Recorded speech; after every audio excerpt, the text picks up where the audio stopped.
Kulang nga ng tao. Short tayo na kasi. Overtime. Ay nako, mahirap. Sobra.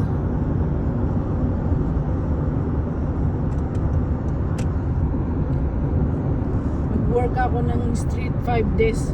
Double. O 10 days. Para naman maranasan ko ang ano. Okay lang yan dahil one-on-one ka. Madali. Doon na ako matutulog kay John Catherine. Tabi tayo. Matulog na lang tayo.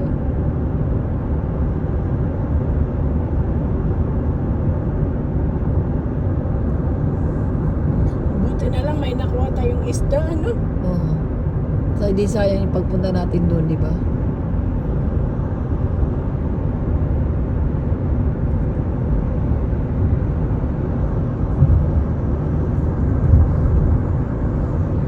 Alam mo, naanuhan ako doon sa babae.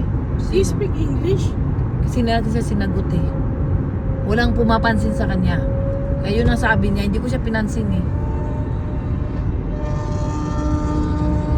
Kaya sinabi ko,